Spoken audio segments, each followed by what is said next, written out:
trains. They're a backbone of North Carolina, bringing in $794 million annually to the state's economy. Ken Castle is showing his love for trains by being a member of the Carolina Model Railroaders Club in Greensboro. I've been a member here like 10 or 11 years now, and haven't even started my layouts. I'm too busy building these. The club is for all train lovers, with their layouts representing the actual railroad system and landmarkers, such as shrunken buildings, bridges, and city scenes. We have track rules and regulations that we want our members to operate just like a real train would operate. Their HO scale layout runs about 12,000 feet of mainline track, taking years to complete the models, with train and buildings crafted by hand and trains that perform brakes, wheels, horns, and other noises. Like me, I own 500 plus pieces of rolling stock and over 300 locomotives.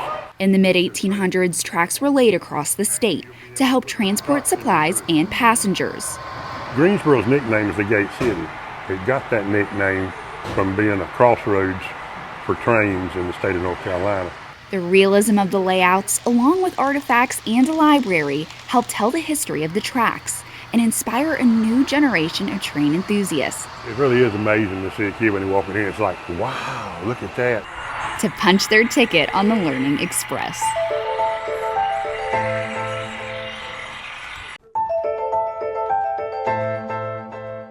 The sparkle and beauty of makeup is something Juliette Farrow has always admired. I think I was kind of fascinated by watching the women in my life do it. She learned how to do her makeup, not to cover up, but as war paint. I'm 5'11". I'm larger, broader. I knew I was going to stand out, so I figured if I was going to stand out, I might as well give them something to look at. The war Juliette is fighting is one of acceptance. And to her, a recent position by the Pope is another blow. It only mentions what they call sex change interventions. Dr. Chris Franks studies religion at High Point University. He examined the Vatican's document and explains the Church's stance on gender affirmation surgery. Something that would go against human dignity and accepting the biological sex that was a gift from God. In fact, the document says they consider it, quote, threatening the unique dignity the person has received from the moment of conception. Juliette believes this is what she was meant to look like, that the beard she once had covered up her true self. It didn't just come about out of nowhere. She says since she was little, she knew she was different than the other boys at school. She struggled inside, and that continued for years. I struggled really, really hard towards the last few years prior to my transition, and had some sobriety issues. I was drinking quite a bit. Now she believes she looks like her true self. That's where the Catholic Church differs. It leaves room for what it calls abnormalities evident at birth or that develop after, but draws a hard line on what you may think or feel. Dr. Franks explains the Pope's position that choosing to change your gender rejects God's plan. He wants to hold up this notion of human dignity as sort of a centerpiece of the Church's moral reflection. We could even say that in this document, what he's doing is taking teaching that has been there in the Church for a while and sort of contextualizing it. The stance isn't stopping Juliette. She wants more people to see life through her eyes. Our friends, we're loved ones, we're family. For a lot of people, until they have one of us close to them in their lives, or they meet us and really get to know us, I get where there may be some uneasiness on their part, but I challenge you just to get to know some of us.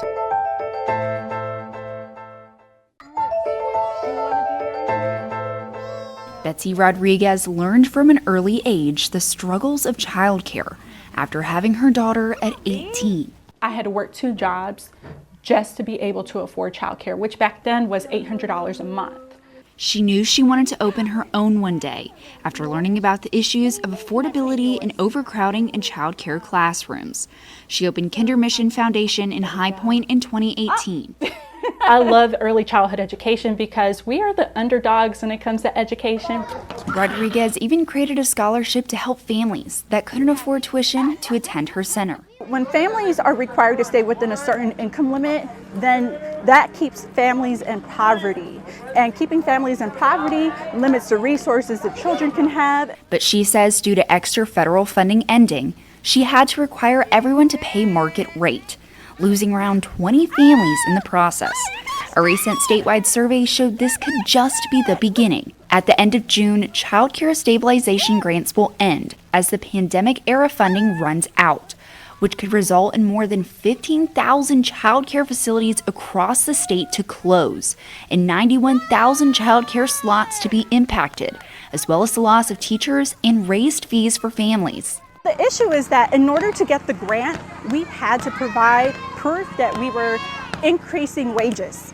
So we had to increase the wage in order to have the stability to be able to get the right teachers into our programs. But guess what? We weren't paying those teachers what we couldn't afford then. So now what we would have paid probably a $3, $4 difference per hour, we are now acquiring that cost and stuck with the cost without the funding. She says she has already had 8 teachers leave, affecting parents who rely on these services, like Shanetta Williamson, who not only works at the center but has her child attend. It is very, very imperative that the school stays open. If it doesn't stay open, then that means where am I going to work?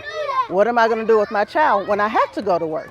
Because we have to work. Inflation is extremely high, and it is so necessary that we are working and have somewhere for our kids to be. Rodriguez says she has accepted the challenge to keep her business open and benefit the future of these children. We are just an amazing group of educators that are really making a difference, and I hope our voice is heard.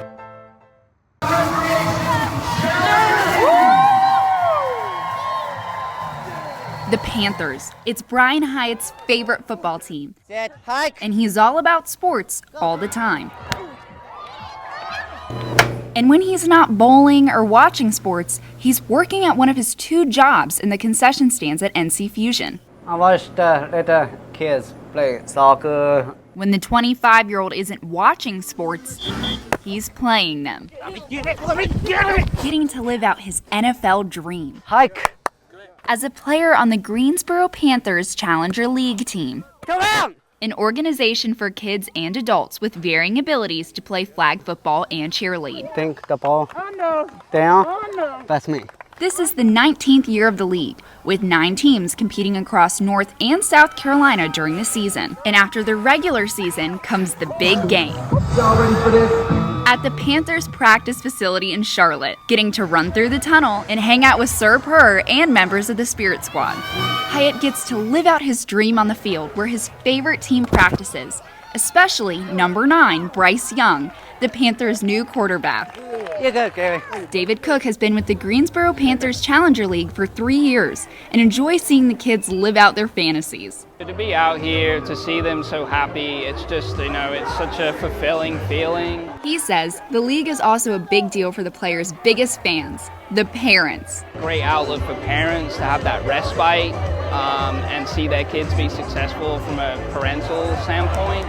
Let's just say these fans have something to cheer about because these players are pretty good. Yeah! Win or lose, it's all about having fun and getting the chance to be an honorary Panther.